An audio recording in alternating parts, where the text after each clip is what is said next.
Good evening friends, welcome to the YouTube channel advocate Amit Kumar Gupta.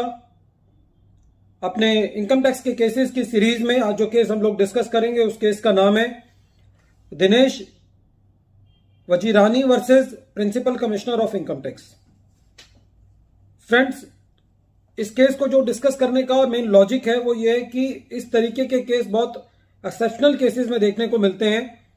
और इन cases से एक SSC का हमारे टैक्स एडमिनिस्ट्रेशन सिस्टम पर और हमारी जो कोर्ट्स हैं वो जो डिसीजंस देती हैं उनके ऊपर एक विश्वास बनता है। ये केस 445 आईटीआर पेज नंबर 110 पे रिपोर्ट हुआ, बॉम्बे हाई कोर्ट ने डिसाइड किया और ये मैटर 8 अप्रैल 2022 को डिसाइड किया गया। मेरा ये तजुर्बा रहा है कि पिछले कुछ टाइम के अंदर बॉम्बे हाई कोर्ट से बहुत अच्छे डिसीजंस सामने आए हैं, जिनमें से ये भी एक डिसीजन जो है वो काफी सराहनीय डिसीजन है। इस केस के फैक्ट्स इस तरीके से हैं। इस केस के अंदर एसएससी ने कोई शेयर सेल किए, शेयर्स को बेचने पर एसएससी को कुछ कंसिडरेशन रिसीव्ड हुई और कुछ जो कंसिडरेशन का पार्ट था वो किसी कंडीशन के मुताबिक एक एस्क्रो अकाउंट के अंदर जमा किया गया, जो ये कहा गया कि कुछ टाइम पीरियड बाद यदि पूरी ट्रांजैक्शंस ठीक हो गई और यदि कोई उन शेयर्स की वजह से कोई लायबिलिटी अराइज नहीं हुई तो एसएससी को वो एस्क्रो अकाउंट के अंदर जो पैसा दिया है बायर ने वो पैसा भी एसएससी को मिल जाएगा। एसएससी ने जितना सेल कंसिडरेशन उसको मिला था इंक्लूडिंग जो एस्क्रो अकाउंट में जमा किया गया उस सारे को सेल कंसिडरेशन लेते हुए अपना कैपिटल गेन कैलकुलेट किया और अपने इनकम टैक्स की रिटर्न फाइल कर दी। एसएससी का सेक्शन 143 सबसेक्शन 3 के अंदर असेसमेंट किया गया। असेसमेंट कंप्लीट हो जाने के बाद जो एस्क्रो अकाउंट के अंदर पैसा जमा किया गया था जो एसएससी को मिलना था उसमें से कुछ लायबिलिटीज एसएससी को पे करनी पड़ी और एसएससी को पूरा एस्क्रो अकाउंट का पैसा नहीं मिला। एसएससी का यह कहना था कि साहब मैंने अपनी सेल कंसिडरेशन पूरी दिखाई जिसके अंदर ये जो एस्क्रो अकाउंट से जो मुझे कम मिला है ये पैसा भी मेरी सेल कंसिडरेशन में इंक्लूड है और क्योंकि अब ये पैसा मुझे नहीं मिला, ये मुझे पे ऑफ करना पड़ा, तो ये मेरी सेल कंसिडरेशन का पार्ट नहीं है। क्योंकि असेसमेंट कंप्लीट हो चुकी थी तो एसएससी के पास दो अधिकार थे, या तो वो इस असेसमेंट ऑर्डर के अगेंस्ट अपील में चला जाता या सेक्शन 264 के अंदर रिवीजन में चला जाता, जहां पे रिवीजन एसएससी के फेवर में होती है। एसएससी ने सेक्शन 264 के अंदर कमिश्नर साहब के पास रिवीजन लगाई और ये कहा कि साहब मुझे ये सेल कंसीडरेशन कम रिसीव हुई है, इसीलिए मेरा कैपिटल गेन दोबारा कैलकुलेट किया जाना चाहिए और मुझे जो मेरा रिफंड है वो मिलना चाहिए। लेकिन principal commissioner of income tax का ये कहना था कि जो आपने रिटर्न इनकम भरी है,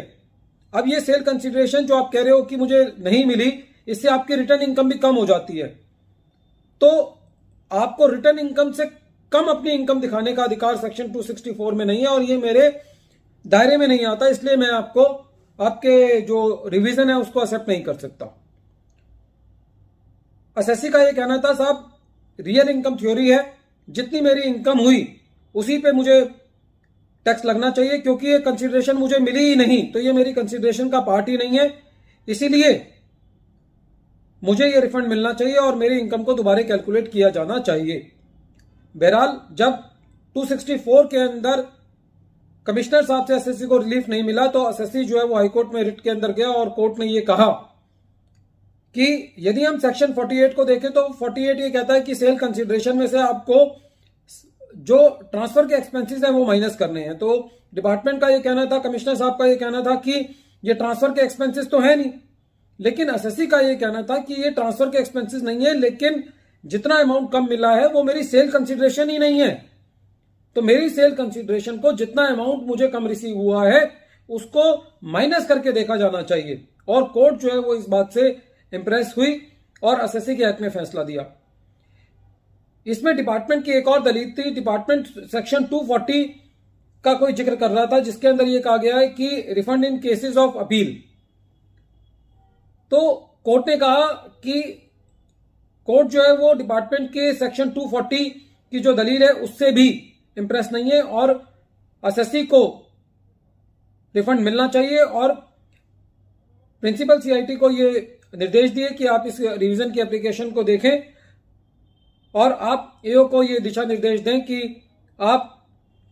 एसएससी की जो इनकम है वो दोबारा कैलकुलेट की जानी चाहिए रिवाइज्ड सेल कंसिडरेशन के मुताबिक और एसएससी को रिफंड मिलना चाहिए। फ्रेंड्स, ये केस जो है वो हमें आर्टिकल 265 जो हमारे कॉन्स्टिट्यूशन का है उसके ऊपर भी थोड़ी सी रोशनी डालता है, जो कि कहता है कि आपको खाली रियल इनकम पे टैक्स लेना है और जो बेसिकली ये कहता है कि taxes can not be levied और collected without the authority of the law. और ये केस सेक्शन 4 के बारे में भी थोड़ा सा जिक्र करता है कि only real income can be taxed. So this case is very important. Once again, I am repeating the name of the case. The name of the case is Dinesh Vajirani versus Principal Commissioner of Income Tax. Thank you, friends.